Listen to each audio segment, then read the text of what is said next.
हाय सांग मैंने आज वीडियो तो तरकारी ही आरंभ करिबा।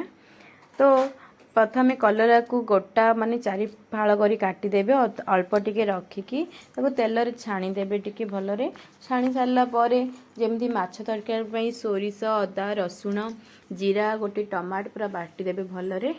तो तेल पियाज टिके रंग हला परे मसलाटा पकई दे जेमिति भाबे माछ तरकारी रांधुचंदी आपण माने ठीक सेही भलिया ही रांधंतु। मु फुल वीडियो डी आनी पानी तरकारी बसेबार तो टी जल्दी थिला तो सेति लागी तो झील को मोर कलरा ही इच्छा नहीं ताकू एमती भाबे तरकारी कले ना सी खाई दिए भल लगे ताकू।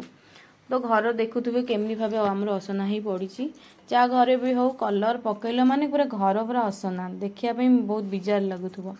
तो दिन 10टारे कहीकि कलर पकाइबा पूरा दिन राति माने संध्या 6टा होगला। तो 6टा पर जाइकी कलर पकाला कलर पकड़ा 7टा अधे होलानी। तो कलर पकईला सब जिनस सजाड़ी रखिला देखिपार मो मुहर हालत कौन है पूरा सबू किसी कम सरला 10टा रोषे कर खाइला 12टा होलानी। तो रही जय जगन्नाथ।